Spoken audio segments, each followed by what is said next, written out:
शिवाय आप सभी का बहुत बहुत स्वागत है।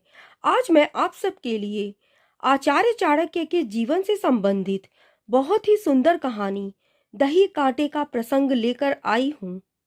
तो आइए इस कहानी को शुरू करते हैं। चाणक्य की रणनीति और चंद्रगुप्त की कुशलता से सिकंदर परास्त होकर वापस अपने देश लौट चुका था। सिकंदर की मृत्यु के बाद उसका सेनापति सेल्यूकस राजगद्दी पर बैठा। भारत को पुनः जीतने के लिए विशाल सेना के साथ निकल पड़ा। भारत पिछली बार से अधिक समृद्ध और शक्तिशाली हो चुका था, क्योंकि यहाँ चंद्रगुप्त मगध के सिंहासन पर आचार्य चाणक्य की छत्र छाया में राज कर रहा था। चंद्रगुप्त ने व्यास नदी के पास आ रही यमन की सेना को कुचल डाला। इतनी भीषण लड़ाई हुई कि सेल्यूकस ने स्वयं आत्मसमर्पण का प्रस्ताव पेश किया। आचार्य चाणक्य ने कहा, वह सब तो ठीक है, किंतु तुम्हें आत्मसमर्पण के साथ साथ अपनी बेटी कार्नेलिया का विवाह चंद्रगुप्त से कराना होगा, इस शर्त के साथ कि उसका पुत्र उत्तराधिकारी नहीं बनेगा। सेल्यूकस चाणक्य के प्रस्ताव पर राजी हो गया।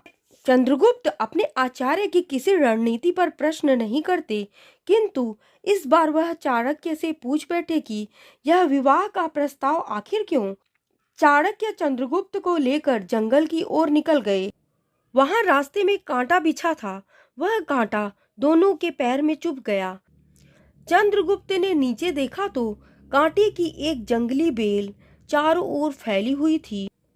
चंद्रगुप्त ने तलवार निकाला और उस बेल को उखाड़ फेंकने के लिए आगे बढ़े।